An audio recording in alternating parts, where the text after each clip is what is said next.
Good evening, everyone, and welcome. I'm Rebecca Vieira, and I'm the coordinator of the Inter-American Teacher Education Network, or ITEN for short, an initiative of the Organization of American States. I'm pleased to welcome you all to this webinar, one in our series of webinars, COVID-19, Teaching STEM in Quarantine. Before continuing, I'd briefly like to introduce ITEN to those of you who are not familiar with us. The purpose of ITEN is to improve the quality and equity of education through teacher education across the Americas.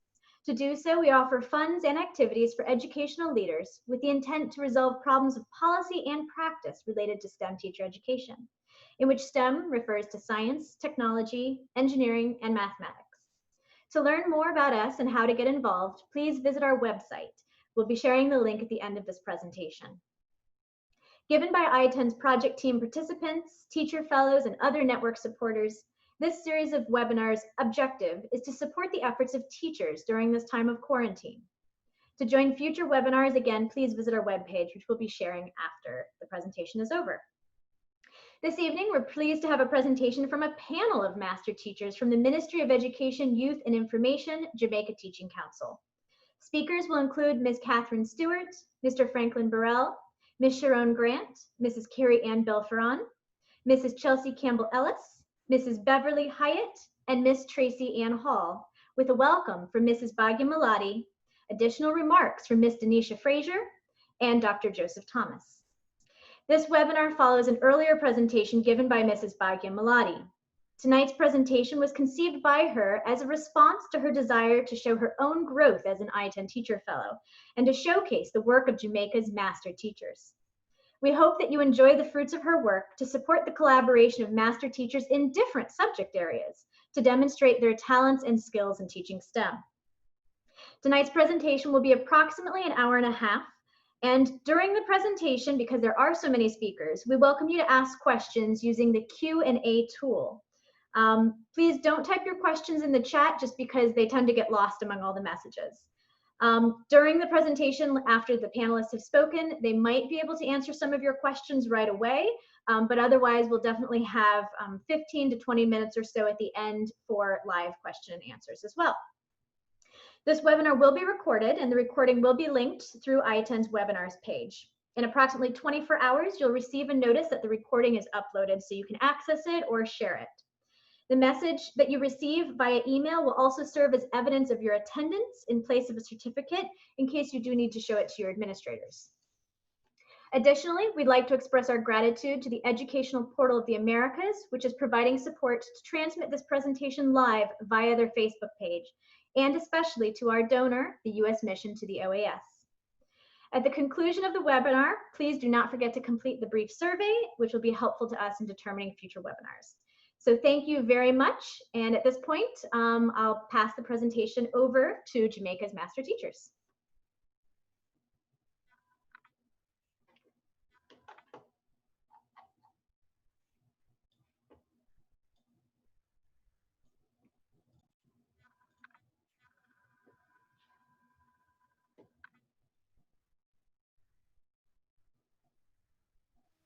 Good evening, ladies and gentlemen. It is my pleasure, on behalf of the Ministry of Education, Jamaica Teaching Council, and Master Teachers of Jamaica, to welcome you all to this evening's presentation on Teaching STEM in Quarantine, Perspectives from Master Teachers in their subject areas. I hope that today's presentation inspires ideas and discussions around ways that we can make distance learning in every subject area interesting, fun, and engaging for our students, even during this period of school closure due to COVID-19 pandemic. We thank OAS and ITEN for giving us this wonderful opportunity to share their platform with all of you. Thank you. Hello everyone, I am Dennesha Frazer, Master Teacher of Business Education.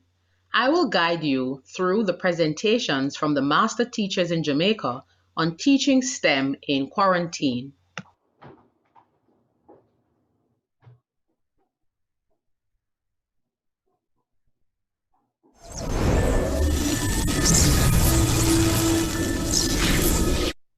First, we will begin with our icebreaker challenge. I will provide you with letters, words, or a phrase, and you will be required to use critical thinking to extract the meaning of each. Please type your responses in the chat area. Here are your first two words to work with. What do you suppose this expression means? Please put your answer in the chat.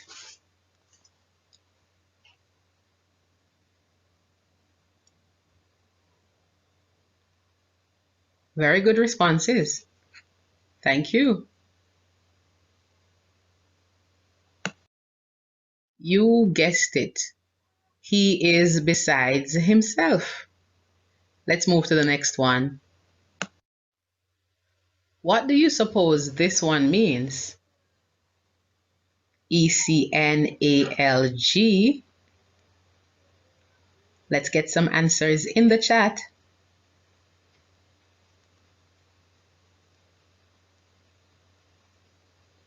Keep them coming.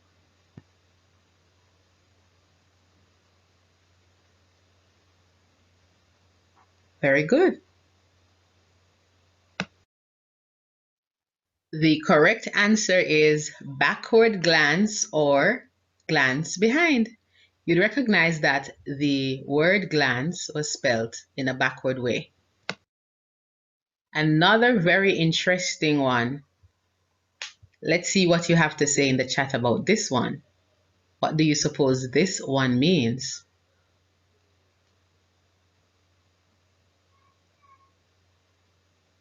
Keep those answers coming. Very good, very good. Excellent. All right. Here we go. That definitely represented a standing ovation. We might need to give somebody a standing ovation for getting that one correct. And these are tasks that you could use with your learners to get them engaged. And this is the next in line. TEMPERATUR. I wonder who knows what this one is. Let's get those answers coming. Keep them coming in the chat.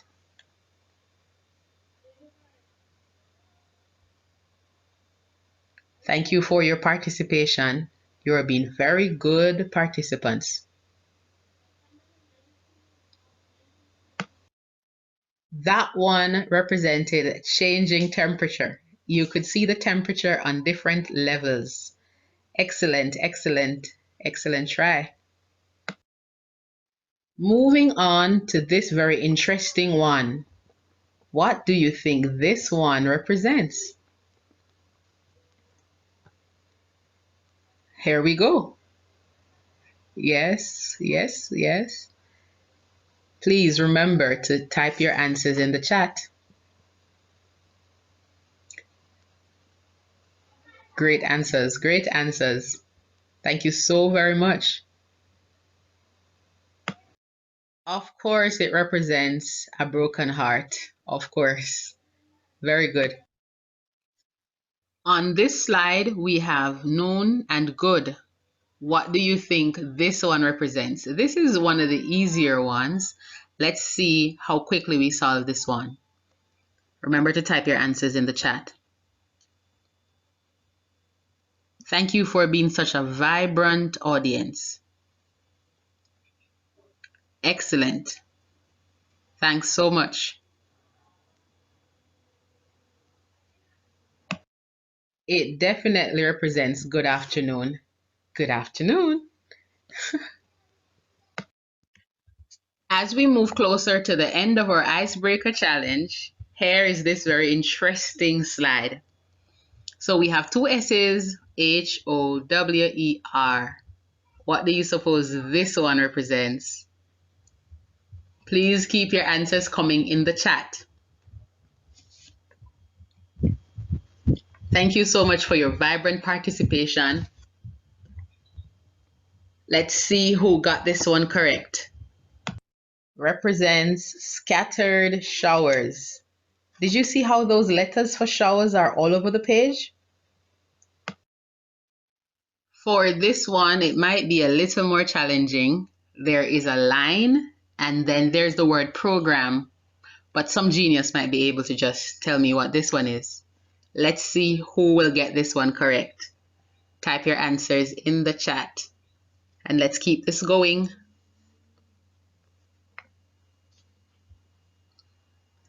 Very good. Thank you for your participation. Let's see what the answer is for this one. Yes, that one was space program. Space, the line is a space, and the word program. Let's move on to our last one. Here we have person and ality. Seems to be a dividing of the word personality into two parts. What is the meaning of this last one? Let's see who will get this one right.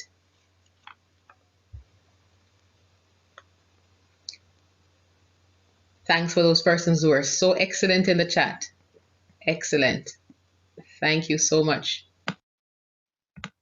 Of course, the answer is split personality. I want to thank everyone who participated in our icebreaker challenge. In Jamaica, like all other places, we have been impacted by the global pandemic, COVID-19. The education system on our island was disrupted on March 13 when the classrooms were closed and both educators and students were required to connect virtually. This posed a challenge for many reasons. These included deficiencies in digital literacy, remoteness of some communities without internet connectivity, as well as issues of poverty, which meant that some of our students were without devices to connect online. The master teachers on our island, who are so designated master teachers for being leaders and experts in the art and craft of teaching, were charged with the responsibility to upskill teachers in digital literacy and particularly in the use of online educational tools and platforms. We spent several weeks conducting training to this effect. We also shared innovative ways to reach students during this difficult time. Today, we will share with you how we used STEM to reach students in a number of subject disciplines during the quarantine period of COVID-19. From our presentations, we hope that you will be inspired to press on, but most importantly, that you will gather ideas which you can use to assist your students. Please give attention to our presentations. We will begin with Kathryn Stewart, who is Master Teacher of Biology at Campion College. She will demonstrate 3 ways of using STEM in biology at the grades 12 and 13 level. Her presentation is entitled Reigniting the Excitement.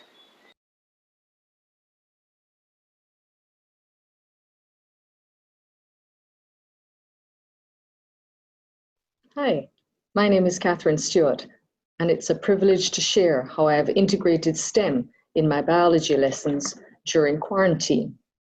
We've all had to reimagine learning in the virtual classroom, but STEM can still drive our lessons if we're deliberate about incorporating the guiding principles like integration across disciplines, application to real-world problems, critical thinking, and communication. In fact, this is a great time to stretch students and tap into creativity. The kids seem to have more brain space somehow and more confidence to experiment, even outside of the lab. They can develop research and observation skills, and collaboration is super easy with all the digital tools they need to bounce ideas around. The focus truly has shifted. It's more about honing the skills now. In my virtual classroom, I've tried to keep it topical, hands-on, student-centered, and inquiry-based. There are 3 approaches that I've used: real-world scenario, photo challenge, and the kitchen lab. In my very first Zoom lesson, it was all about keeping it real. With COVID-19 and emphasis on hygiene, the real-world scenario was center stage: hand washing versus hand sanitizer, confronting the double problem we faced of limited hand sanitizer availability and water lock-offs. The 5E model provided a great framework for the choice. The ultimate showdown of soap versus alcohol not only tapped beautifully into topics we had already covered in grade 12 biology, but crossed disciplines. First, it was about capturing the students' attention with questions such as, which method do you use more, why, which offers the best protection, and is more cost-effective. Price comparisons, convenience, and availability were thrown around. Economics merged with science and health education. Next came exploration. Are you confident in your choice? Why? How does your preferred method actually work? Research was the name of this game, extending knowledge of the chemical properties of biomolecules, membranes, and viral structure. WhatsApp and Google Docs were perfect for information sharing. Different groups could then present preliminary findings in a Zoom lesson, comparing mode of action and advantages with disadvantages, all the while allowing for peer and teacher input. In the elaboration phase, teams could choose one method and create a pitch, presenting it in their preferred format using PowerPoints, prezzies, songs, jingles, raps. And for evaluation, a class vote on the best method based on the presentations would work well. Student engagement is key, and it can be harder to accomplish in the virtual space. But the STEM approach can reignite excitement even remotely. My second method is a photo challenge, part of my Revise Alive series. Teenagers are attached to their phones, so what could be better than using them in the name of science? So I sent out an email blast with this challenge. So you say water is sticky? Prove it. Photographic evidence required with a 2-sentence explanation. Challenge was accepted within minutes. My students took the bait and their submissions were amazing. My first responder commented, "Miss, that was so much fun, but should I have painted my nails before taking the picture?" You can see her picture here and make up your own mind. I was thrilled that even my quieter students were empowered by the ease of participation, and those powers of observation, making connections, and concise communication were front and center. Kids enjoyed seeing each other's work. Peer review is so easy in the virtual classroom. And then steering the conversation to the significance of water stickiness to real-life situations was natural. I've also used the photo challenge with plant reproduction, inviting students to find examples of insect and wind-pollinated flowers outside. One student was lucky to snap a bee at work. It's a great way to reinforce comprehension. Having no lab facilities can be daunting when teaching the sciences, but there are ways to get around this. The virtual lab is a lifesaver, and there are lots available, allowing students to engage in the scientific process. But my favorite is method 3, the kitchen experiment. Truly hands-on and a lot more fun. Building on everyday phenomena, it is ideal for practicing resourcefulness and resilience. I've used the kitchen lab for experiments with 3 topics: enzymes, DNA, and membrane permeability. For enzymes, we extended our last in-school practical using catalase and hydrogen peroxide under the theme of "Got enzymes?" I asked my kids to figure out which foodstuff at home is rich in catalase. They had to work out how to compare different produce for catalase activity, develop a hypothesis, and conduct a valid experiment. Working individually or in groups via video conferencing, the results were pretty impressive. Here you can see beetroot and yeast. The froth on the right, representing the oxygen production in the yeast, shows it to be the clear winner in that particular matchup. This student clearly documented her materials, repurposing her popsicle mold for standard volumes, showing me how she controlled variables, including mass, and how she arrived at her conclusion that of her 4 specimens, banana had the highest level of activity. You can note the height of the foam. With a few pointed questions, students can be directed to a discussion of limitations, improvements, an exploration of factors affecting enzyme activity, how to introduce acidity with a squeeze of lime or alkalinity with a tip of baking soda. The possibilities really and truly are endless with this one. For DNA structure, kids were excited to make models. A great way to reinforce topics and use up some trash, as you can see here with the use of recycled materials, to demonstrate the rules of base pairing. Models are a great tool and source of future teaching aids. Here is one on meiosis, and the other, a creative way of linking smoking with disease. But I found that other kids were energized by the prospect of actual DNA extraction on the kitchen counter. Within 24 hours of issuing the challenge, high achievers had already researched the best method and sent in the evidence of their efforts. One even produced a short video summarizing her experience. I won't show you the entire clip, but here is the first part. Hello everyone, I'm Iana, and today we'll be extracting some DNA from two common fruits. So that's the banana and the mango. So the first things first, you need to get a list of things that you need. I was really impressed with the reflection at the end. Here you can see her DNA. Just a small piece.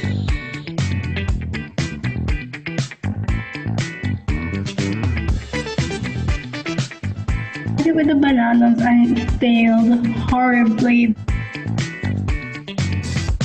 Because the banana didn't have enough pigment and the dye in the detergent was too strong, so you couldn't see anything. Ayana embraced the principles of trial and error and refinement of her method without prompting. She's a true scientist. Messy kitchen experiences are great launching pads for keen observers. The simple act of making dinner was a trigger for a third study on temperature and cell membranes. The difference in the color of the water when broccoli is cooked compared to when it is simply immersed in tap water, and the variation in the red pigment created when beetroot is diced, more so with room temperature than with refrigerated samples, lead up to the big question, why? Multiple concepts come into play from biology, chemistry and physics, plant cell structure and function, membrane structure, properties of biomolecules, diffusion, kinetic energy. So after a quick recap of the location of pigments in plant cells and membrane structure, we were ready to go. The task, plan an investigation into the relationship between temperature and pigment leakage, predict outcomes, and then the fun part, execution and collection of results. Materials were simple enough to gather, but the debate surrounding validity issues, what to control like size, and what to measure, that was exciting. Selecting temperatures to use was straightforward, the two extremes of fridge water and boiling water, and the control, tap water. The results were convincing. And this lent itself to a great way to bring maths to the table. If one considers what to do if there's no thermometer available and you want to use some intermediate temperatures. Personal experience actually provides the answer with mixing water from hot and cold taps for the perfect shower. It's all about ratios and proportion. Sharing experiences in a Zoom session makes for a lively online class, and there are so many ways to expand on this simple study. Did size or shape of the pieces of beetroot matter? Might alcohol also cause leakage of the pigment? This is STEM in action. STEM teaching in the time of COVID-19 is very doable. Right now I have a coin toss challenge going on for a genetic study with students entering their results in a Google form. They have worked out predicted ratios and will carry out a statistical test on their findings. I can't wait to see the outcome. I hope I've given you some ideas. Thank you for your attention.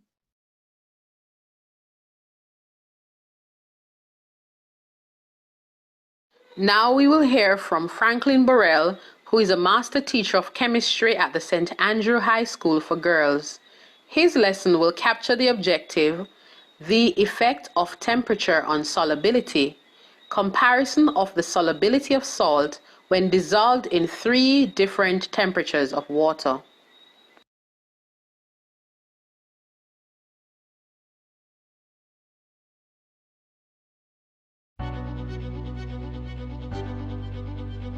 Hi, my name is Franklin Burrell.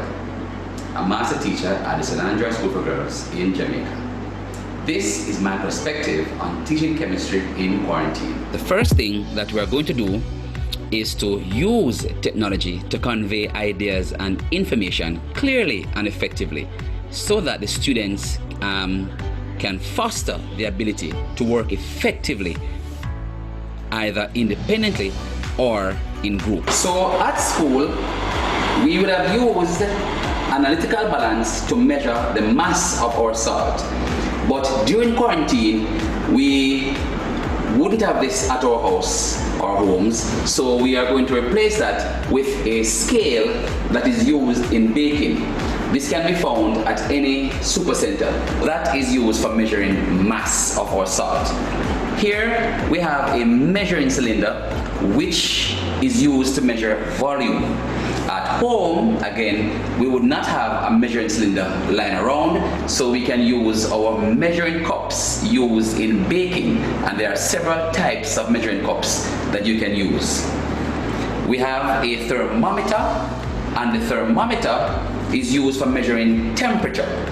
Since we're looking at the solubility of salt, you need to know the temperature at which the salt dissolves.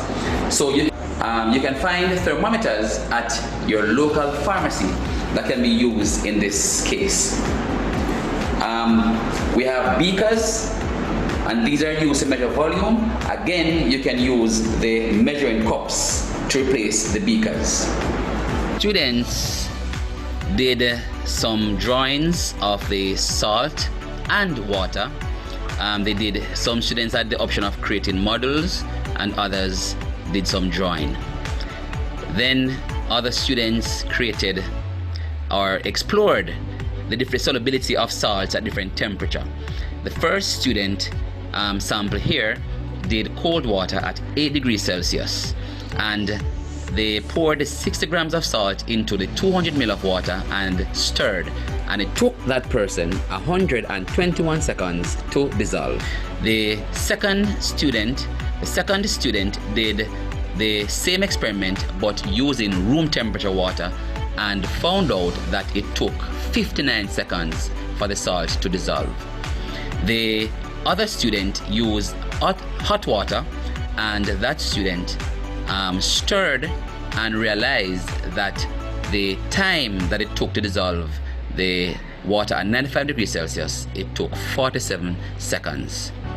Other concepts that were discussed that other students wanted to bring to the fore was looking at the states of matter.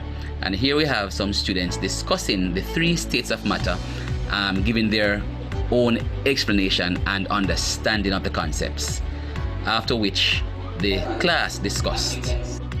Students were given the challenge of exploring science around the home, and these are examples of their work. Instant ice. This student created instant ice using baking soda, vinegar, and heat. After cooling, an object was placed in the transparent solution and the appearance of ice emerged. Antacid effectiveness. This student explored which brand antacid was more effective using Maalox and Dica tablets, along with vinegar.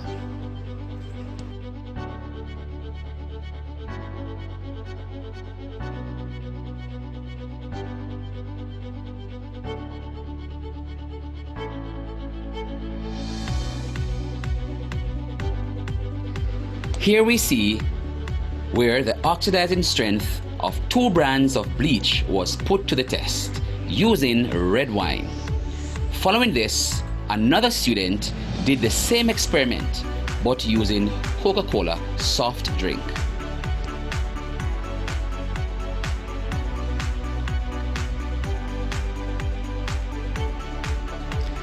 Having problems with rust, this student proved the effectiveness of using Coca-Cola to clear rust from metal surfaces.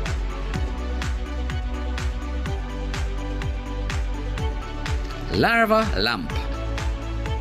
Do you want to see a wonderful display? Well, create your own larva lamp using baby oil, water, food coloring, and Alka-Seltzer.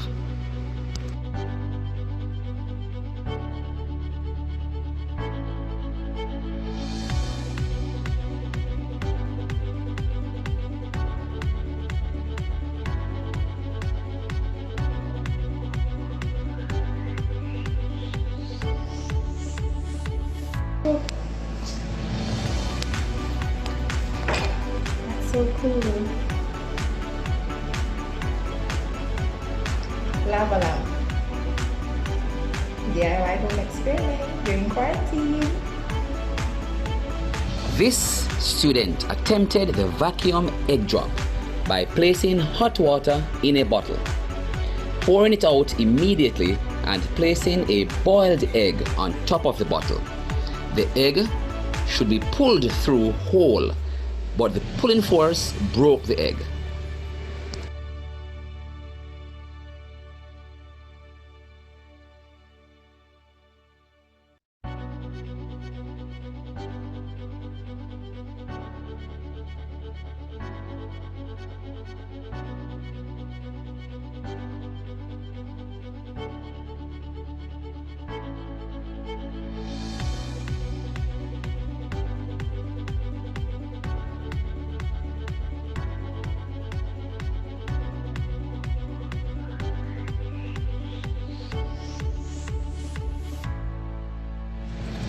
This student looked at the breaking of surface tension in water using black pepper and soap.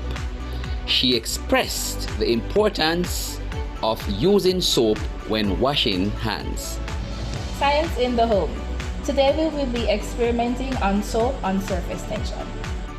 These are some of the exciting ways that chemistry was explored during the COVID-19 quarantine period. Thank you. Sharing next will be Charrone Grant, who is master teacher at the Farm Primary and Junior High School. Her lesson, which she prepared for her grade 1 students, is entitled Reimagining STEM, Being, Learning, and Doing.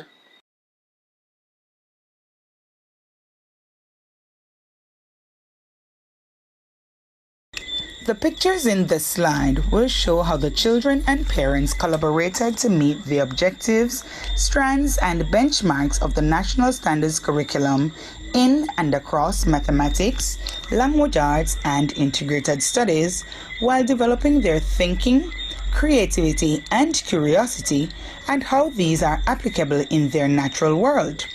They use technology to solve their problems in researching, designing, and recording different tools using shapes and numbers in a hands-on approach.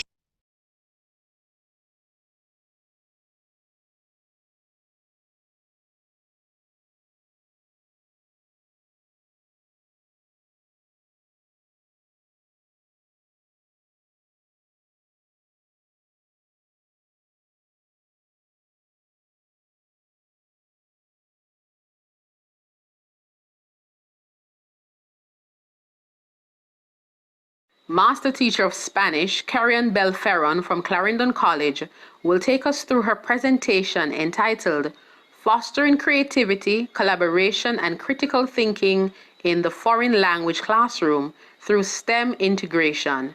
Her lesson is for the grade 8 level.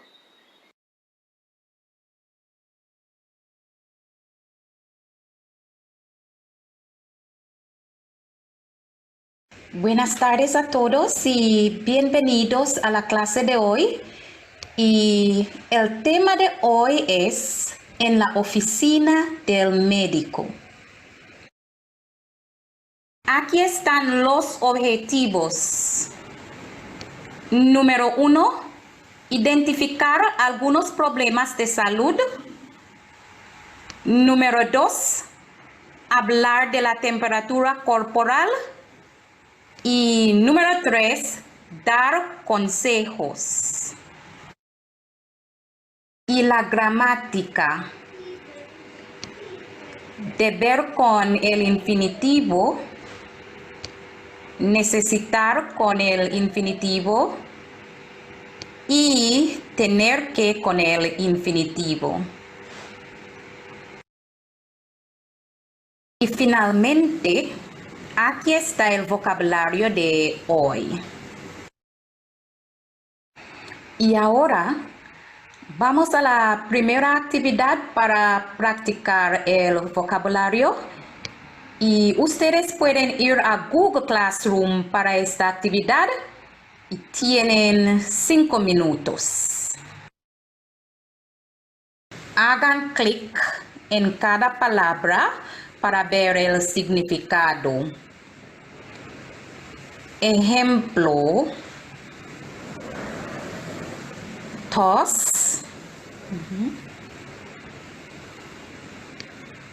dolor de cabeza,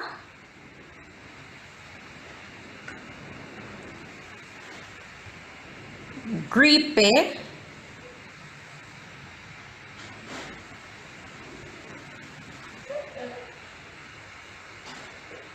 dolor de estómago.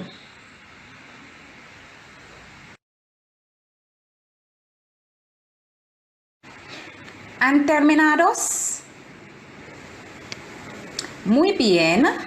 Vamos a continuar. ¿Qué es esto?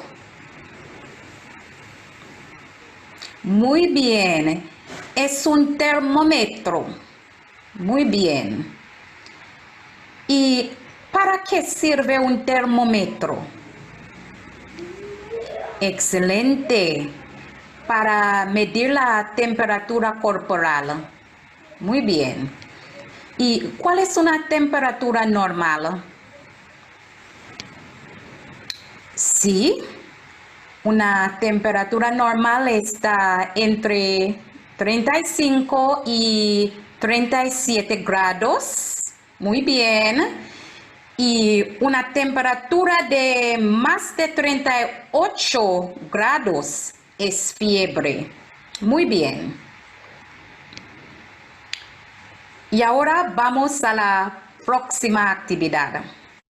Miren el video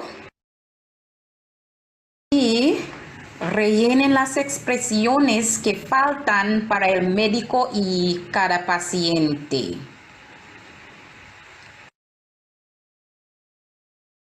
Y ahora vamos a comenzar con el video.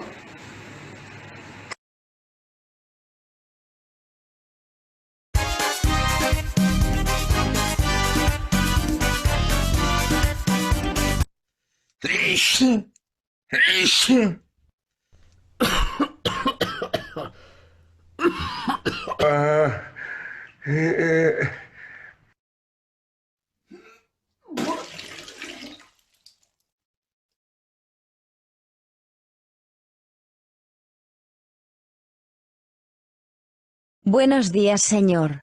¿Cómo está usted? ¿Cuáles son los síntomas? Voy a medir su temperatura.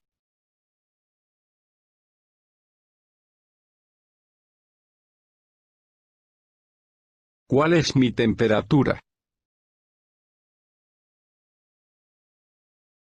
¿Qué debo hacer ahora?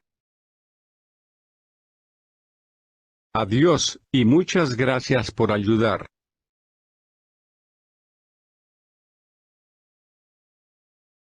Muy bien, vamos a continuar con la próxima actividad. Miren el video otra vez y completen esta tabla. Tienen 10 minutos. ¿Han terminado?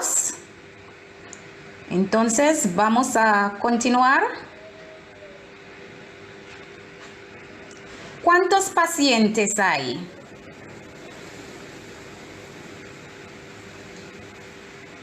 Número 2. ¿Cuántas personas tienen fiebre? Número 3. ¿Cuántas personas tienen dolor de cabeza? Y finalmente, número 4. ¿Cuántos síntomas tiene el paciente número 1? Bien hecho. Vamos a la última actividad. Hagan una máscara con plástico. Ejemplo,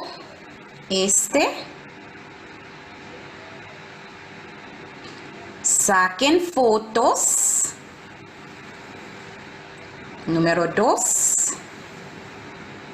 Hagan un diálogo con otro miembro de la familia y el diálogo debe incluir saludos, información sobre la temperatura corporal de una persona en el diálogo, 2 consejos para usar la máscara y finalmente despedidas. Y número 3, compartan las fotos y un video del diálogo. Okay, so this is what my classes would look like during the COVID period. And I'm just going to show you a few samples of students' work. Okay, so this one is activity 3, where they were asked to complete the table based on the video about the doctor's visit. They were supposed to fill in the names of the patients, their temperature, and the different symptoms that they were showing. And then they were supposed to answer questions based on it. So how many patients are there? How many have fever? How many have headache? How many symptoms does patient number 1 have? And the students normally upload their work on Google Classroom. They were also asked to make a face shield. So this is Javel's face shield. They were asked to make it and take photographs. Okay. They were also asked to do a dialogue. So let us see what the student did. Mamá, estoy enferma. Lo siento, mamá. Voy a medir tu temperatura. Tu temperatura es de 40 grados. Tienes fiebre. Aquí está una careta.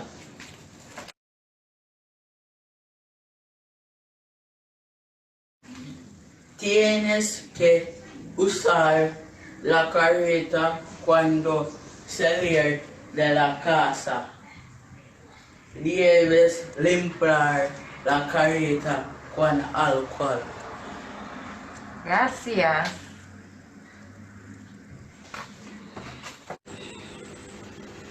This is from another topic. Gustar, with the different subjects that students do. They were supposed to listen to an audio and draw a Venn diagram based on the audio. So this is what they did. Right. Again, this is from another topic. ¿Cuál es tu nacionalidad? The students were supposed to give a little speech about their country of origin and nationality. So again, let us listen to this one. Mi nombre es Javier Jackson y soy de México. Soy mexicano.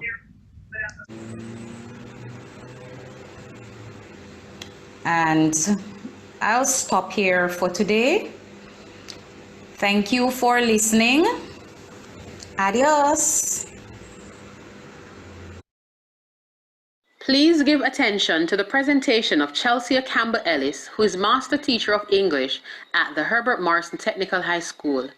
This grade 10 lesson is entitled STEM in Action in the English Language Classroom to Sustain Interest, Impel Innovation, and Refashion Modalities for a Novel Time.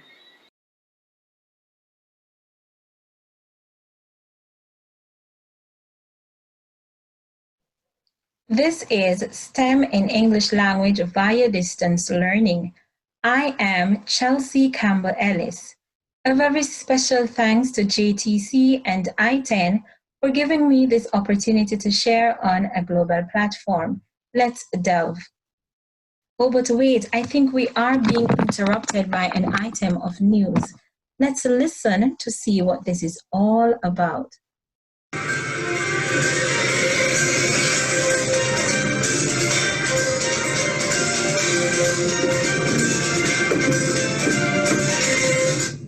We interrupt this program to bring you breaking news. This is ANN, Ed2Care News Network, the station that shares because we care.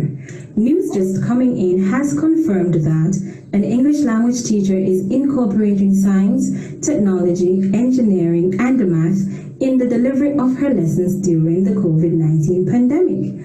When asked why she does this, she says it's for three main reasons. One, to spark and sustain students' interest in the subject, to change the perception that teaching language has to happen within the parameters of the traditional classroom, and to unearth a myriad of talents and skills in her students, especially those of critical thinking, whilst catering to their diversity. Now, some say this is quite unorthodox. Others say it is long overdue. What say you? Should the authorities step in and stem this issue? While you cogitate on this, let's see how she does this in a reading comprehension lesson that focuses on the strand of making inferences. Welcome to my virtual classroom. First up are the specific objectives, the students' roadmap to the lesson. Oh yes, the students are expected in this lesson to identify the dominant theme of the passage, to explain the inferences made about the characters, and to comment on the writer's use of contrast to make these inferences. And don't forget the affective domain. The students are expected to share their emotions that they would have encountered over time.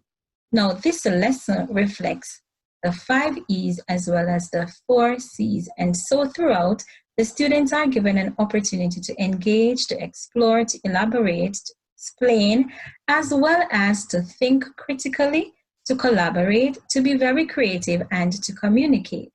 To capture the students' interest, I conducted an experiment that I coined Balancing Beauty. And oh yes, it happened right in my kitchen. And so, as you can see from the pictures on the left, I placed in a circular shape some M&Ms in a plate, and then I poured some hot water in the center.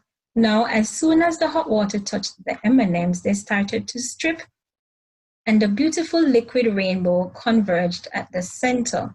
Over time, all the M&Ms were stripped of their colors and were now just brown chocolate.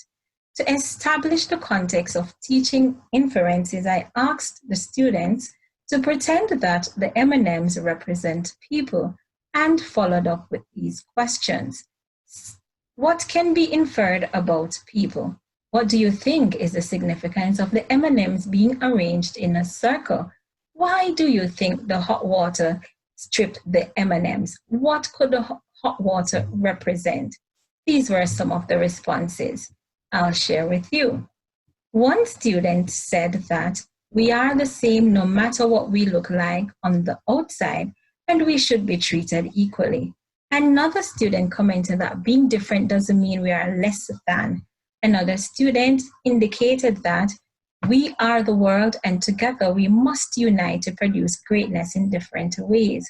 Another student said that the stripping of all the colors by the hot water mirrors the fact that we respond to pain similarly. And finally, one student said that the circular arrangement of the M&Ms reverberates the fact that though we are diverse by race, we are all connected by humanity. At this point, I introduced this picture. As you can see, it features 2 girls who are distinctly different in their physical appearances. To create more opportunities for discussion, I asked the students to say which of the 2 girls they prefer and why, and also to infer who the girls are. The responses were rather interesting and varied, and so I segued into the actual passage, Sabrina and I. As soon as I started reading, I paused at different sections to facilitate consolidating the skill of making inferences through more question and discussion. And so I asked the students to pay special attention to the expressions that are highlighted in red and to say what they think these expressions mean. For example, one question I asked was, what do you suppose is meant by stare hungrily? Another was, what do you think is meant by the expression fiercely denying her African descent heritage? The students gave correct and appropriate responses.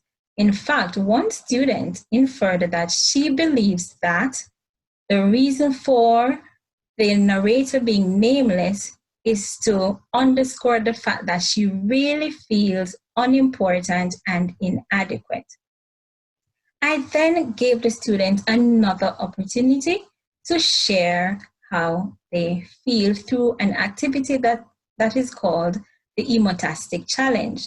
I created this opportunity for the students so that they could select from home an object, fruit or vegetable or animal and match same with the emotions on the left. And these are some of the responses I got. One student took a picture of an apiary, and she said that whenever she's angry, she feels like the trapped bees, and she's always ready to attack, especially if she's disturbed. Another student said that she feels like a cat whenever she is sad. She isolates herself, and in turn, she really does feel as if others ostracize her. One student took a picture of this very popular plant in Jamaica that we call the Shame Lady or the sensitive plant. She says whenever she is ashamed, she closes up like the compound leaves of this plant. And by the way, the scientific name of this plant is the Mimosa pudica. I also gave students more opportunities to make inferences, and so this activity was given. The students were asked to make a smoothie that was great for promoting healthy skin, and they should use ingredients that are in season and especially those that they could find at home. And this is the masterpiece that I got.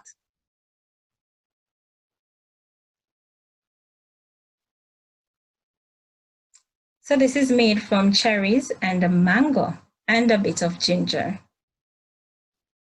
And not only is this smoothie great for promoting healthy skin, but the rich vitamin C found in the cherries is actually excellent for staving off the COVID-19 virus by boosting the immune system.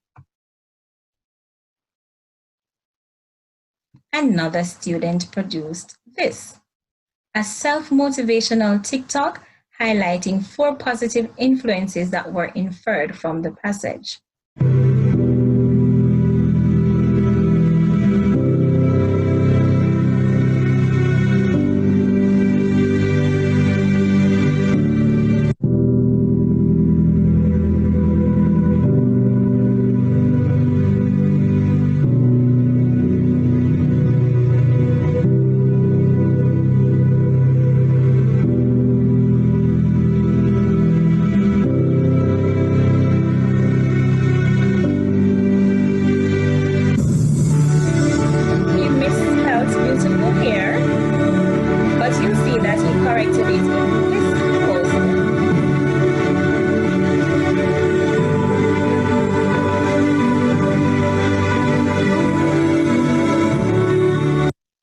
Another student produced this.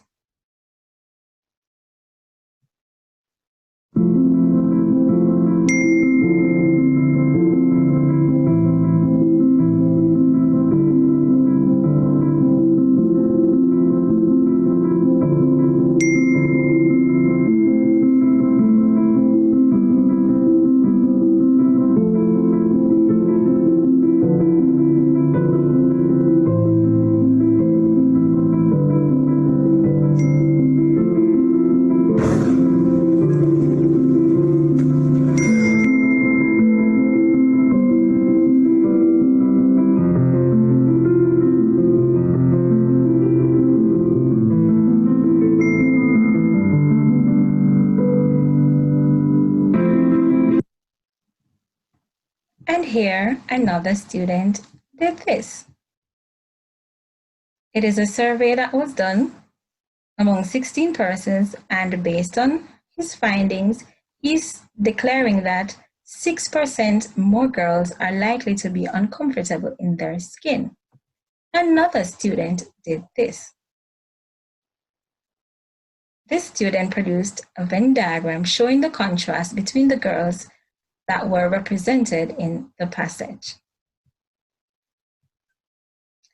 We have come to the end of the presentation. I hope you found it beneficial. Continue to ignite and inspire our evolving students as we remain indomitable professionals in this unprecedented pandemic. Thank you. We will now hear from Beverley Hyatt, Master Teacher of Mathematics at the Morant Bay High School. Her lesson will cover the objective asynchronous activities on the kite polygon. This lesson was prepared to demonstrate how students can still be accommodated asynchronously. Beverley's grade 7 students had major challenges accessing Zoom and other virtual platforms due to internet connectivity issues and the remoteness of some of their communities.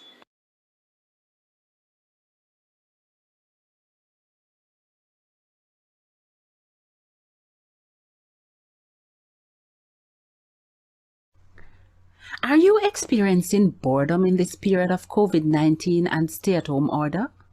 You need not be bored. There are plenty of things to do, especially outdoors. One of my favorite pastimes as a child was flying kites. I have decided to recapture my youth. Care to join me? Hello everyone.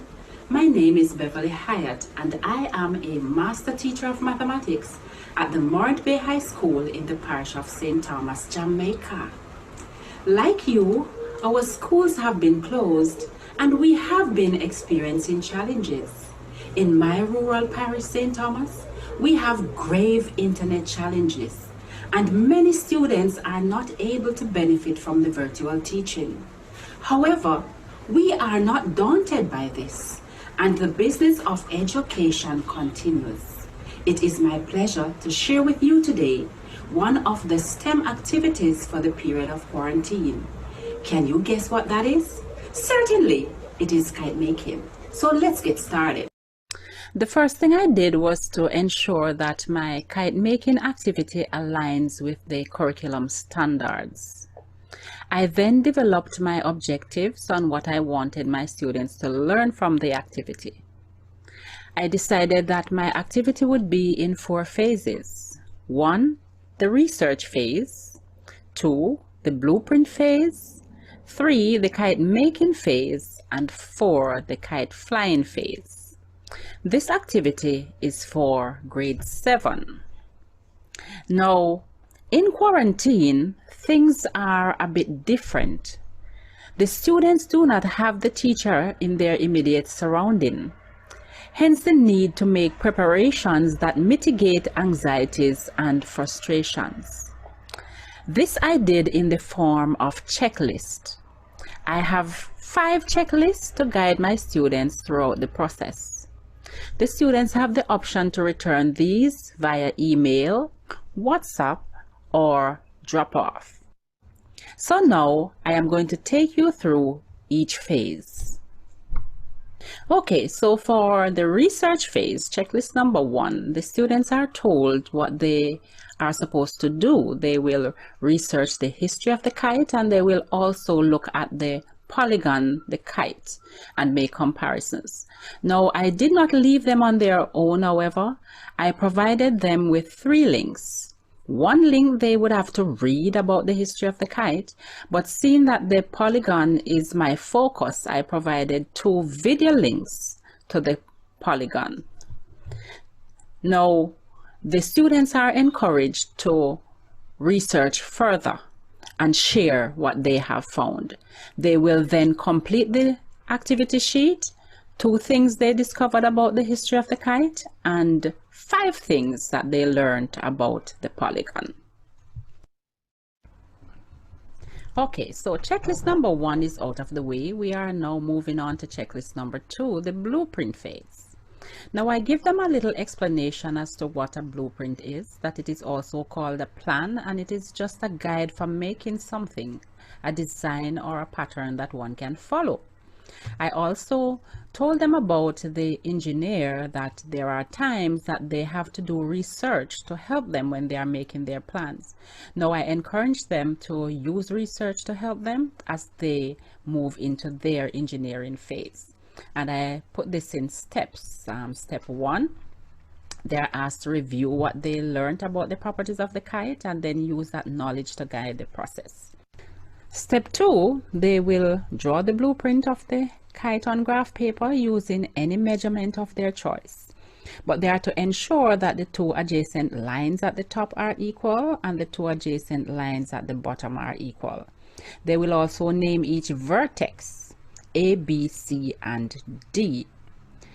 At this point, they will put the diagonals in if they didn't do so already. Some students will start with the diagonal and then complete the sides. Some students may draw the sides and then put the diagonal in. And I will ask them to look if they see any isosceles triangle too at this point in time. They will then move to checklist number 3 to answer the questions. Checklist number 3 contains the questions that I want them to answer at this time. Name the diagonals on the kite using the letters. Does your kite have a line of symmetry? Measure each side with your ruler and write down the measurements. Do you see any isosceles triangle? If yes, how many? Measure each interior angle with the protractor and write that down. Determine the perimeter of your kite plan. Calculate the area of your kite plan. And then now it will be time to move to checklist number 4. So now we are at checklist number 4, the kite making stage. But wait, we can't make the kite with the plan. So here I am encouraging them to decide, do you want your kite to have each side being 2 times longer? How about 3 times or 6 times for a jumbo kite? They have to decide and write that number down, because this number is their scale factor. They have not been introduced to scale factor, so I want to introduce it here. Now I am encouraging them now to use the scale factor to multiply the measurements that they have for the plan for each side. AB equals the plan measurement times the scale factor to get the actual measurement. And then I encourage them now to get the materials to make the kite. But here again, I give them some suggestions as to what they can use: bamboo or coconut bone or straw and so on. But I want them here to include at least 1 primary color in the kite paper. Then they go to make their kite. And they have to do a little writing up for me. They have to tell me about the materials that they use and why. Did they spend any money and why? So we are down to checklist number 5, the kite flying phase. It's happy kite flying day. Congratulations, everyone. And usually they would fly the kite for me to see, but I am not there. So I asked them to write about their experience in their journal. They have to make their journal entries. But again, I did not leave them on their own. I didn't want them to get frustrated and wonder, what is it Miss want me to write in this journal? So I gave them some guiding questions. How do you feel? Did the kite go up and stay up? Estimate the distance that you think it went. Is there anything that you would want to change? Is there anything else that you want to tell me? And I make preparations for them to do the journal entry right there on checklist number 5, and that they would submit as the final phase of the activity. And that concludes my kite making activity. Thank you so much for listening. Master teacher Tracy-Ann Hall from Charrone Grant High School will demonstrate STEM in action in the automotive technology classroom to create interest and innovation and to make learning fun. Her lesson was done with grade 10.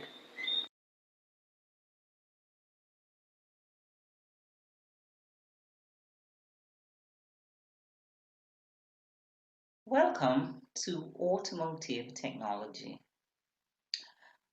And in this class, STEM is driving the Automotive Technology class during quarantine. Your presenter is Tracy-Ann Hall.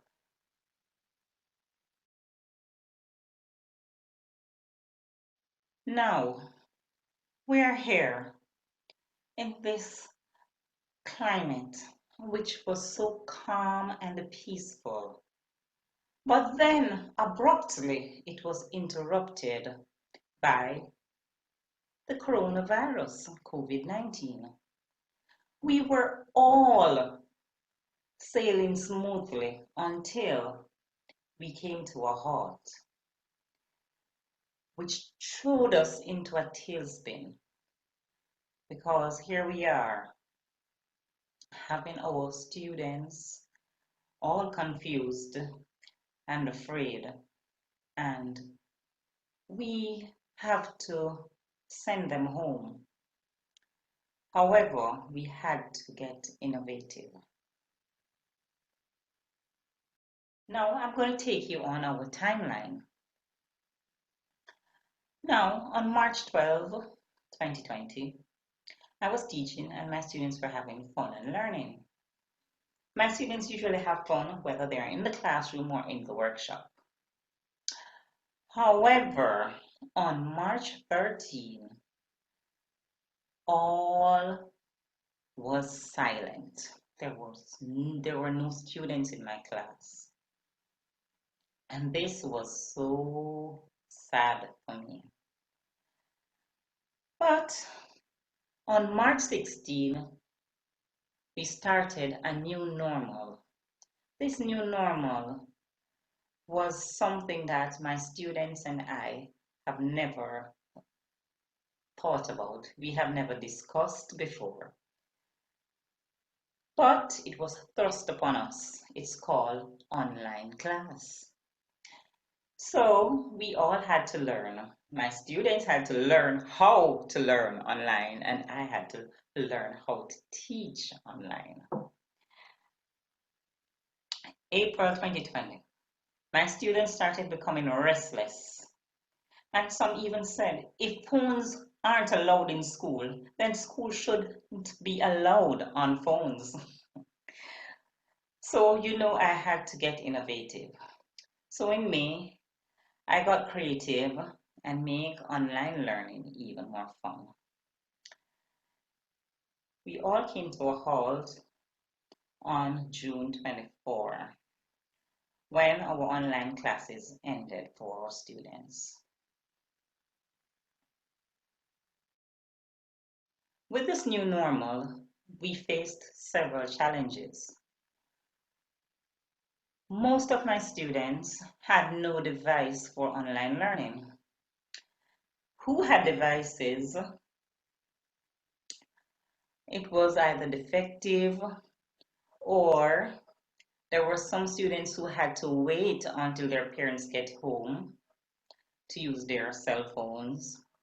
And 95% of my students, only device they had access to was their cell phone. Another challenge which my students faced was no Wi-Fi service at home. Some students only had data which was limited to a few days and was extremely expensive. Now, even I had challenges. I wondered how I was going to teach a practical aspect of my lesson to my students. So we had a lot of challenges that we had to overcome. Overcoming these challenges was not an easy task. I had to send out emails to over 50 persons trying to acquire cell phones which were used or even defective, which I could get repaired for my students. And also, I had to assist students with purchasing data services for their phones.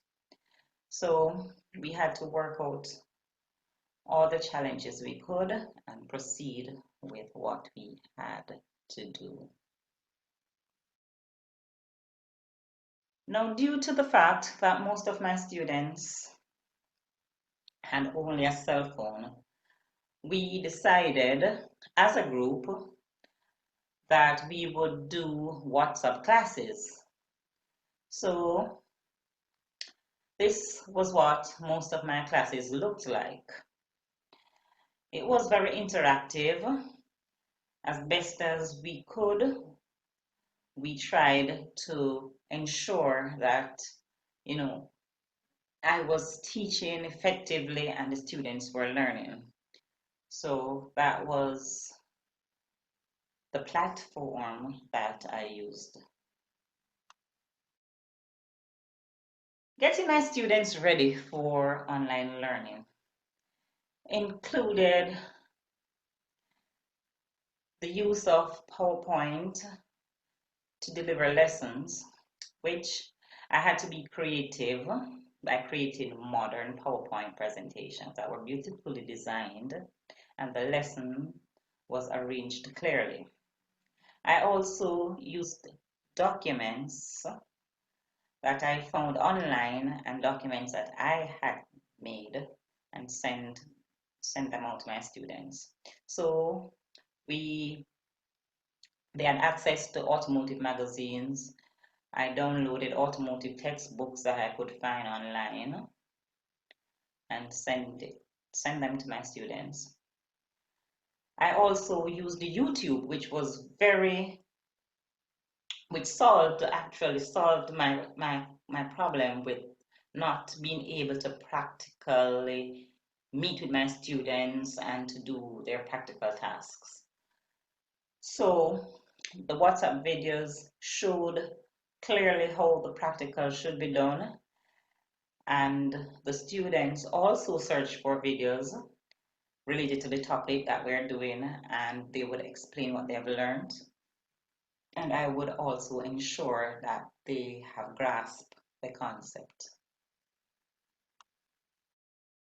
Another thing that I did was to get the students to actually do something that would show their creativity, which would bring out their engineering skills and also intertwine technology. So I gave them a task to create a balloon car, which they would test and also explain Newton's law of motion. So they also got an opportunity to go into a little science. So we had a class on Newton's law of motion. So this is a video that was sent by one of the students.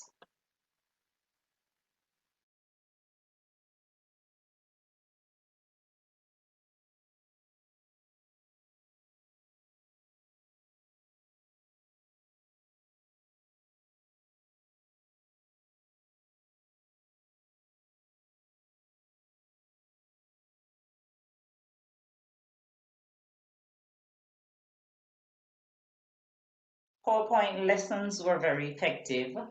I also made my own PowerPoint presentations and I passed them on to our students and we went through them together. The students were very enthused and we saw positive results. Here are 2 YouTube videos that I showed my students. The water pump is usually in front of the cylinder block, belt driven from a pulley on the front of the crankshaft. A hose connects it to the bottom of the radiator where the cooler liquid emerges. It has fan-like blades on a rotor or impeller. Coolant enters the center of the pump. The rotor spins and centrifugal force moves the liquid outward. It is driven through the outlet into the cooling passages called water jackets.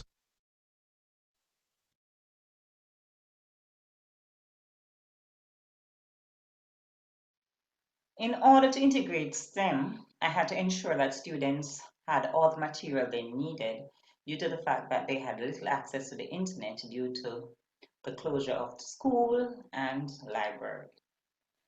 So I downloaded quite a few books for my class.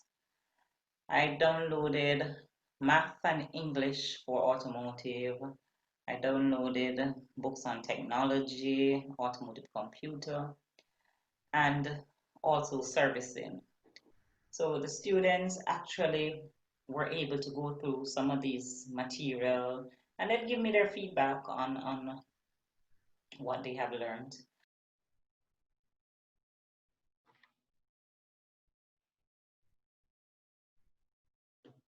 Excellent. Thank you so much. We have one more panelist, actually. I'm really sorry that Ms. Charrone Grant's presentation I had a small technical glitch with, but we're going to be able to get her back up so that she can finish her presentation about incorporating STEM in primary education, specifically in math classes.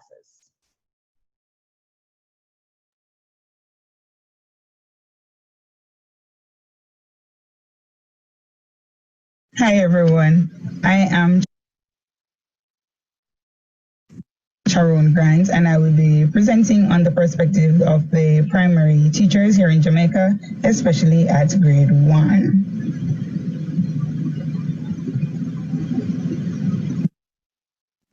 Now in times of tests, we always cling to our family, which we know is best. And at grade 1, we have that family-oriented school atmosphere.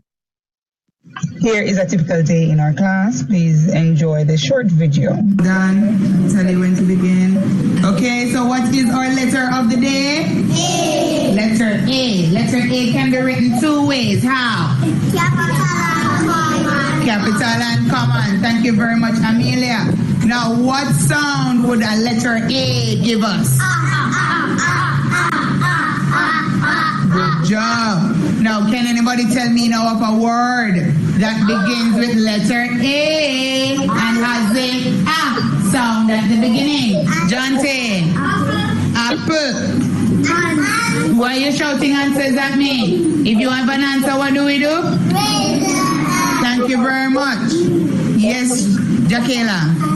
Ants. Astronauts. That's what you were going to say? So as teachers, we believe wholeheartedly that we teach students daily. However, we want to teach them to learn to be creative and curious. So here we also have a belief that we don't just count our years, but we make our years count.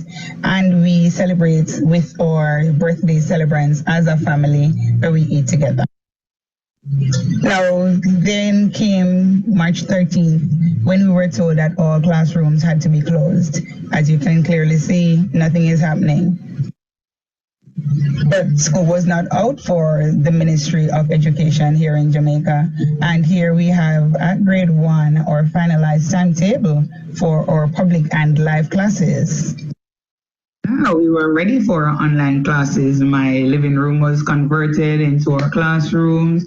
We had setting up of our class dojo where the class register was set up and all activities will be posted. The students were on Zoom, they learned how to log in. We purchased whiteboards and other materials that would have been needed. And of course, we ensured that we had internet access that could sustain the length and duration of our class sessions.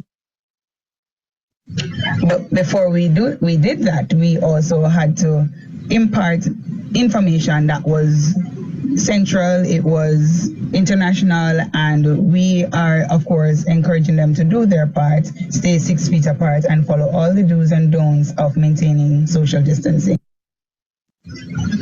Our parents were not left out. We had virtual literacy workshops for them, and they were in tune and entertained as to what has been going on, how they're expected to cope during these times, what would be expected of them, seeming as though they would now become the teachers at home and would be there 24 hours per day. Here we have a student who is a recipient of our data collection drive. She had been granted access to online platforms based on the fact of being, learning, and doing. And that's what we believe in wholeheartedly, that no child should be left behind, irrespective of their circumstance. They did the practical examples using their research tools as to how their furniture and things in our homes were made, and here are examples of some such furniture, appliances, as well as tools that can be used in the home, all made from man-made materials that can be found in their home. How were they assessed during COVID-19? Now, we also had an active WhatsApp group where all 32 children were. However, we only had access to 28 of those 32. And here they gave their work, their activities were sent in. I marked and sent back, and the feedback was also given and accessed through our parents. They were also given a checklist to see where the children are during this time. Were they still able to listen to and count syllables? Were they able to recognize and produce rhymes? And all the CBC words that were encountered prior to, did they still know them? Were they practicing them? Were they putting them into using them to make sentences? And these tokens were tokens that were created by a colleague of mine, and we also had some that were created by fellow master teachers that were used to encourage our children to keep on going, doing the great job that they've been doing and putting in that extra effort.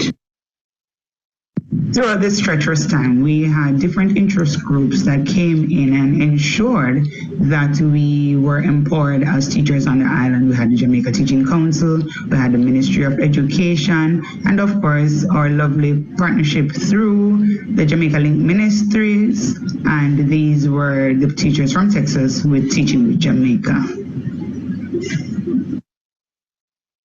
So we were adamant in ensuring that we observed the Ministry of Education's calendar of events and activities.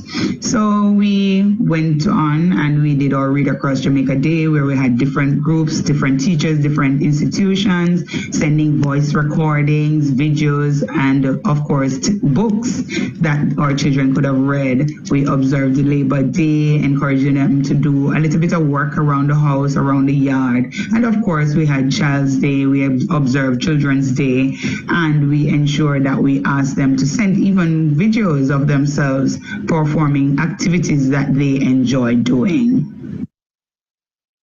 Here we have our different partnering groups, especially at Farm Primary and Junior High. We have persons who range from security personnel to persons who are ancillary, administrative, and of course our teaching staff, preparing different packages for our students. We just to show that we cared even though they weren't at school, as we always have formed this mantra that a child who is well fed would be easy to access all the necessary tools for education to be continued.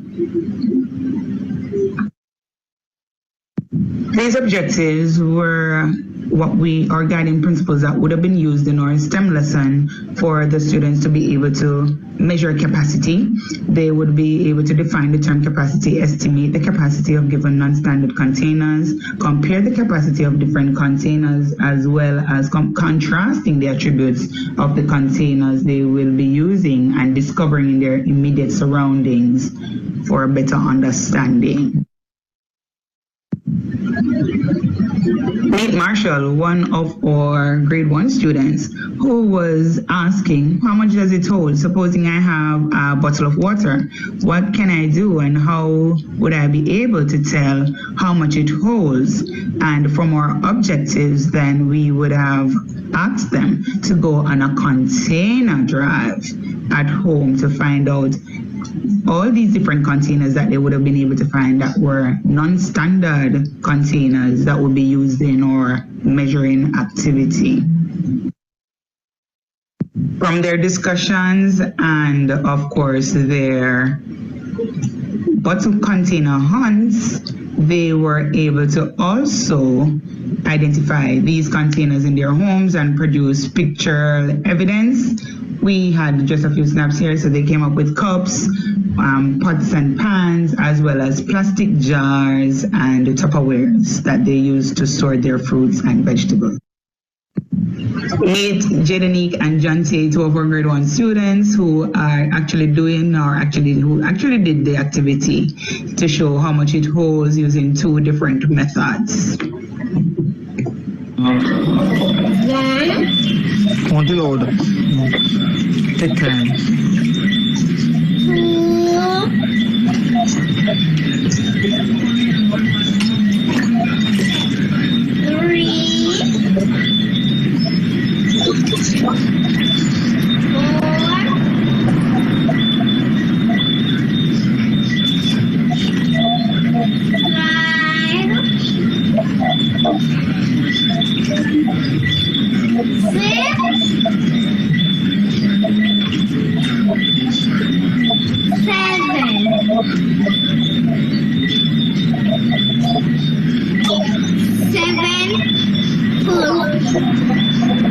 7 cupfuls.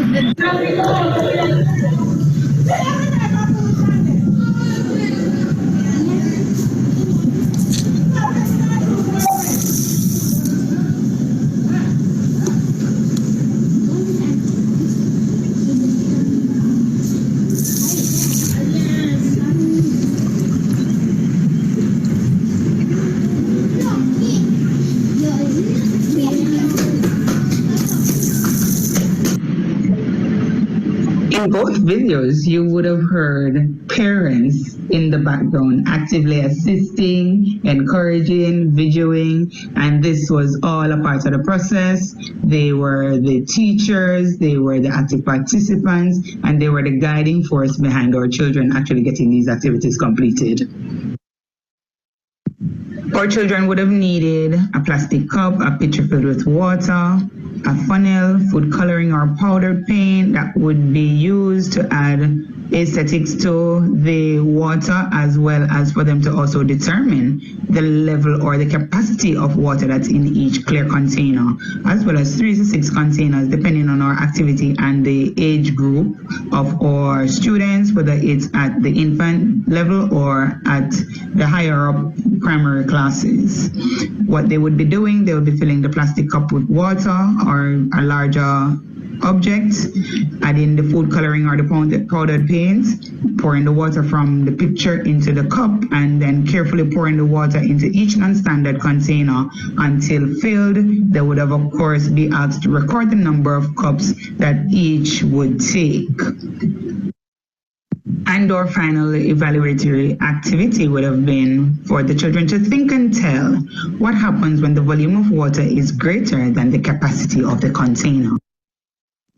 And in this video, we see where, to answer our question, we would have seen that the greater the volume of the water is than the volume of the container, then we would have an overflow.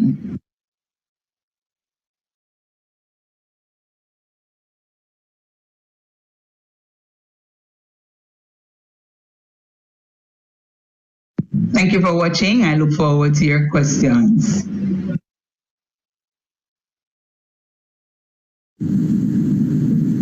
Greetings from Jamaica.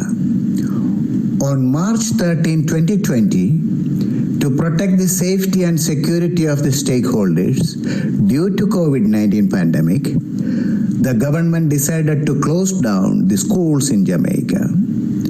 But only the school gates and the classroom doors were closed. The teachers in Jamaica took the challenge to continue the teaching to minimize the impact of the absence of the traditional face-to-face teaching. The master teachers in Jamaica rose up and took the initiative, not only reaching out their students, but actively involved in various national projects during that period. Some of them took the leadership role in their school-based initiatives, and some offered their classes on national TV, and some started teaching using online learning platform organized by the Ministry of Education. They also continue to provide professional development training sessions for their fellow teachers to meet the challenges and enabling them to create a meaningful learning environment for the students. What you just saw is a synopsis of some of the master teachers' innovative work during that period.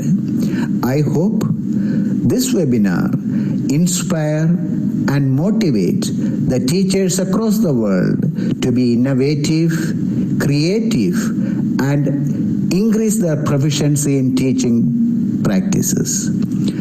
Because the time constraints, only few master teachers had the opportunity to share their contribution to this webinar.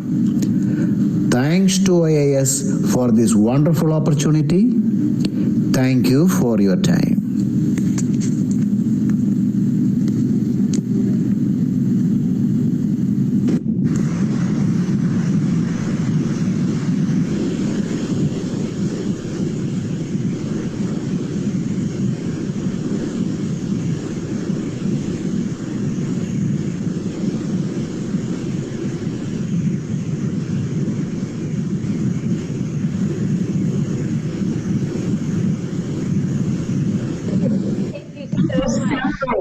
To everybody for all of your contributions to these presentations. Bhagya, if you could do me the favor, thank you. I personally, having been a teacher myself, I am so impressed with all of these ideas that have been shared, and I see that the presenters here tonight or the attendees here tonight are equally as impressed, just based upon the comments that I'm seeing in the chat. So now is the opportunity for you to take some time. We've got about 15 minutes for our speakers and panelists to address any questions that people might have about their approaches to teaching, the ideas that they've shared, or anything else. And I see already that we have one question in the Q&A from Jeff Remington on, did the ministry suspend national testing during COVID-19? And Mr. Burrell, would you like to take that question?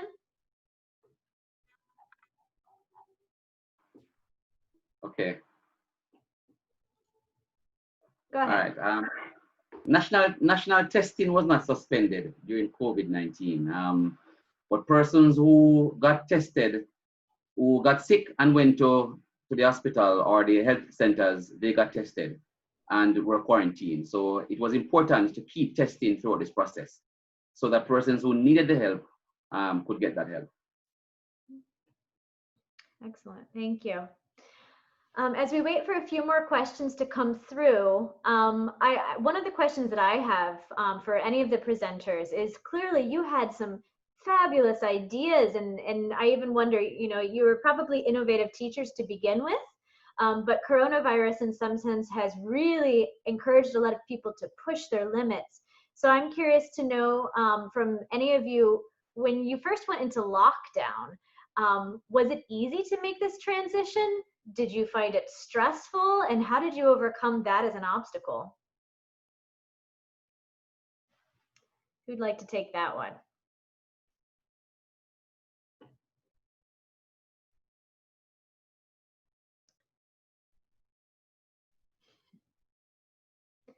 Don't seem to have any takers. Ms. Hall?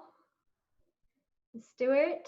Oh, could you repeat the question, please? Yeah, no, my question is, we are a number of months now into teaching in quarantine. Many of you have finished the school year, and so you've had a chance to reflect on, some of your best work, right? And that's what you shared with us tonight.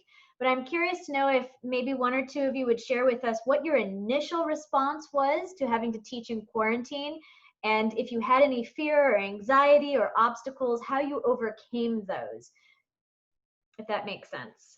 Yes. For me, my only fear or challenge that I really thought about initially was really the practical aspect of my lesson, because my subject is really a hands-on lesson. So I was really concerned about that and how I would be able to impart that to the students, because in reality, you can't have a child go on, say, for example, their parents' car just to do a particular job without proper supervision. And knowing to the fact that we are not able to be together in one place, that was my challenge. And the other challenge that I had was the fact that most of the students did not have devices to go online. So they have missed out on quite a bit of lesson. Even today, a parent who was abroad, she came back to Jamaica and she actually was asking me, how can I assist her child? Because she has now taken a phone for him and a laptop, so how I can assist him. So those were my two major challenges. Thank you so much. And if I may, Rebecca? Yes, please. This is Chelsea. I may add my personal experience. Well, I was transitioning from sick leave, and so in an effort to prepare for my absence, I had already set up WhatsApp groups with my classes.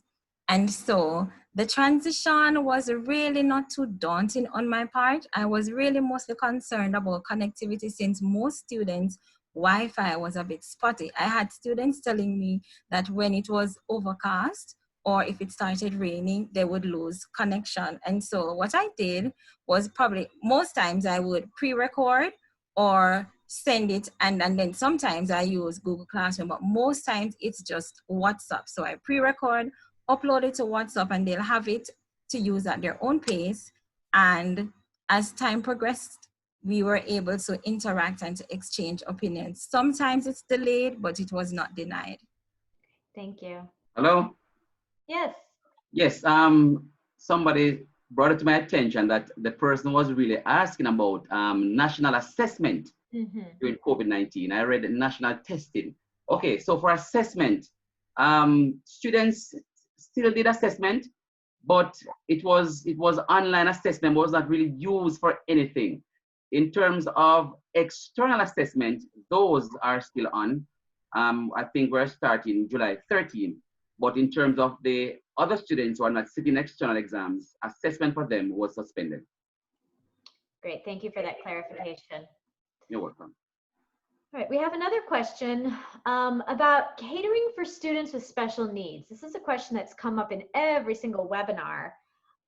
So I don't know if anybody here has worked with students who have special needs or maybe learning challenges. And was differentiation easier or more challenging now with the online platform? Who'd like to speak to that? All right. I can speak to one case that I have. I have one student who has a learning challenge, and I actually had to visit his home, practicing social distance just the same. But I had to visit his home and assist him with material, actual material, and speak to his mother how she can assist him. So that's how I did. I dealt with that one case I had. Great, thank you. If I may, Pilar? Go ahead. From the primary perspective, or even if we have children who are at the infant and kindergarten levels, what I did, I ensured that even I gave the activities to a lesser degree that I knew the child could have handled, taking into context the print of the document. So I would personalize his or hers material and ensure it was sent directly to the WhatsApp group, because we've had our WhatsApp group since September. Or if when the parent comes in later in the evening with the one device, then he or she would have assisted the child in getting this activity done to show how much they would have understood the concept. But we did not veer from the content, and we maintained everything and the strictness of it and the integrity of whatever we were teaching. However, we just made sure that the activities were simplified for the children who had these issues to take into consideration. Great, thank you. You're welcome. Great, excellent. We've got a few questions relating to how did you handle working with students who had no internet access? And I believe Ms. Hyatt would like to address that. Yes, I would. The kite making activity is an activity that was so designed to cater to the students that we could not reach. Because what we did with that now, we were able to drop the activities off at the library or at a school or somewhere where the children would be able to have access to it via pickup. So they would pick it up, get the activities done, and then drop it back off, and the teachers would pick up the activities there. Great, thank you. We have a question here about, so the experience of many teachers with online teaching is that there was a significant reduction in the number of students attending class. Did you experience that? And what strategies did you use to ensure your students were actively engaged while they were attending? Assuming you did synchronous activities, of course.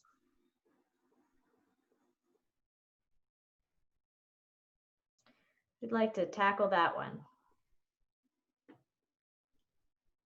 Rebecca, Yeah. can I speak? Go ahead. Okay. Yes, there was a general reduction in the number of students attending classes each week, but I personally had another way, and that was by using effective use of online tools. Like there are tools like Nearpod, Edpuzzle, and these can be used synchronously and asynchronously. So once you send them the code, they can do it at their own pace, and the scores will still come to you. So there are effective online tools that can be used for students who cannot attend online classes. Similarly, the LMS platforms will also help, like Edmodo helps a lot because you can keep in touch with all your students. Great, thank you. Thank you. In general, I've seen a few comments, some which have been responded to by some of the panelists in writing, but I do just want to ask, maybe perhaps as we near closing, assuming you go back to the regular classroom in, let's say, September, how do you think your in-classroom instruction might change as a result of the experience you've had teaching online now in quarantine? I'd like to take that one. Please do. I think that there's a lot of new things new ideas that we came up with, and I think that we'll bring those ideas to the classroom. For example, I've also learned from other teachers in Jamaica when we had our online sessions. We've learned different strategies, and I'm certain that we will be taking those back to our classrooms. Great. Thank you. And I'm hearing Miss Frazer say that the future will definitely be blended. And I don't know about the case of Jamaica, but here in Washington, well, here in the United States, I have a feeling this might be going on for a while, and we might be going in and out of school. Certainly there's a lot of uncertainty. I'm not seeing any additional questions, but I'll give people just a last minute or so to post anything. Please make sure if you do post anything, put it into the Q&A. Okay, here's one which is one that was also on my mind. Are there any plans to start an online learning community with a focus on STEM? And I don't know if that question's with respect to Jamaica specifically, or within schools, with students, or with teachers, but that's a great question. Do any of you have plans for starting an online learning community to support STEM education and STEM teachers? Or do you already have one? I don't know if there's a plan to start one, but I think that it would be an excellent idea. Ms. Malladi, what do you think? Well, I'm already planning for it, Rebecca. So you will hear about it very soon in the next few weeks. Excellent, excellent. Maybe you'll hear about it in about 10 to 14 days. Okay, that's very specific. Oh yes, thank you. Wonderful, thank you. All right, well, we're about out of time tonight. I do want to just share a last slide and remind people that we do have some additional webinars coming up. I actually think currently they're only in Spanish, the ones that are remaining for this month. But I do want to put out there an invitation.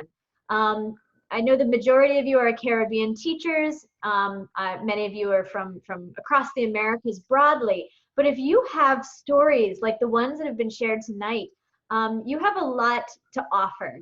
And so if you have any interest in giving a presentation and doing a webinar through ITEN, please feel free to just reach out to me.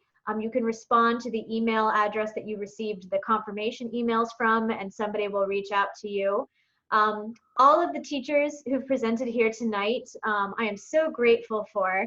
I'm so grateful for the support from the Ministry of Education and also the Jamaica Teaching Council and the work that they do to build up teacher leaders, to help teachers, to support teachers rather, to really have an impact in their classrooms and also beyond. So thank you so much to all of our speakers tonight. Also definitely to Bhagya, who brought these additional folks to come and speak with us, because their ideas, I think, are so impactful and so positive at a time when we really need inspiration to get through some of the challenges that we're dealing with in education right now. Before we close, let me just ask the speakers, do any of you have any final comments or words of wisdom for our attendees?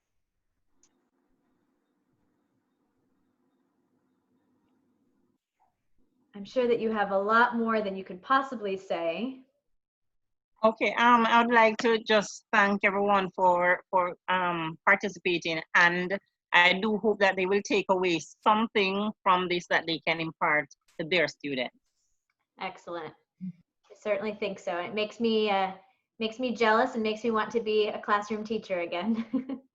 So Rebecca, can I say something, please? Please do. Yes. I thank everyone.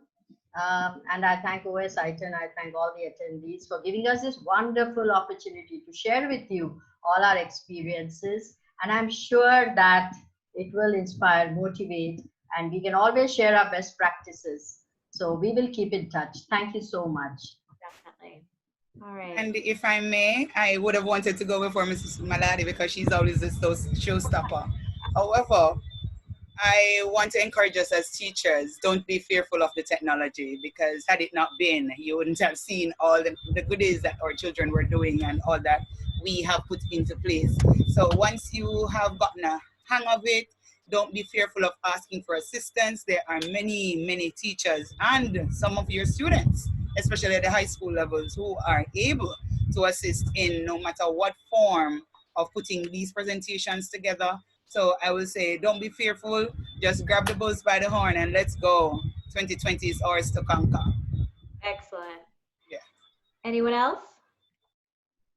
Oh, I may just add that as we navigate this new normal, let us dig deep into our creative minds, because we are resourceful, and engage our students actively using the number of technological platforms that are available, and make learning an experience that is memorable and life-changing.